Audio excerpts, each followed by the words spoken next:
Hi, I'm Jeff Pierce, the Timeshare expert.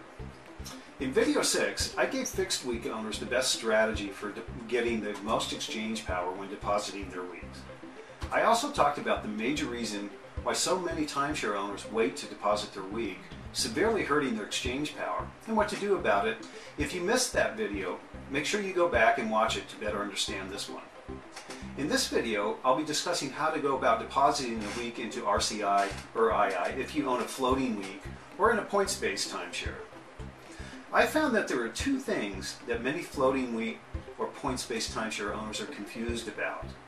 The first is that they don't realize that they must call their home resort first and reserve a week before they can deposit it with RCI or II. And second, they fail to understand that a specific week of the year will be deposited. It may be the week of February 10th, the week of July 22nd, or the week of October 15th, but it will be a specific week. The week that you or your resort chooses to deposit should be at a bare minimum 6 months in advance of the day that you call, and preferably more. Now, in other words, if it's April of 2009, you should be asking to deposit an October, November, or December week and not a July week.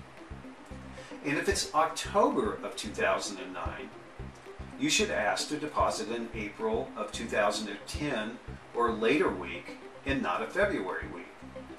But as I mentioned, those are the bare minimums. So how early should you really deposit? Well, the answer to that question is as far in advance as possible, but will be determined by your home resort's policy. Many resorts allow you to deposit a floating week up to 1 year in advance. Some allow you to deposit your week up to 2 years in advance. A very few only allow you 6 months in advance.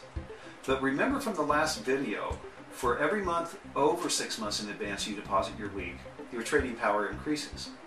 For every month under 6 months, your trading power decreases dramatically. For example, if you deposit an October 2009 week in July of 2008, you will have significantly more trading power than if you deposit that same October 2009 week in January of 2009. Now, if you own in a points-based club, then everything I've talked about in this and the last video applies. Now, I'm not talking about RCI points-based resorts. RCI created that system to do away with exchange power because so many people were frustrated with exchanging and no one understood it. That has to tell you something.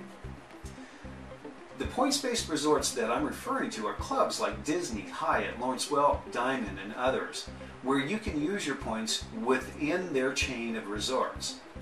So depositing a week into the exchange companies from a points-based club functions just like in floating week resorts. The only difference is that you have to convert your points into a week before you deposit it into RCI and II. You do that simply by calling your home resort first, then calling your exchange company. Again, I highly recommend that you watch the previous video for important information regarding depositing early. In the next video, I'll be talking about another little-known strategy that will greatly increase your chances of getting confirmed. I'm Jeff Pierce, the Timeshare expert, and I'll see you in the next video.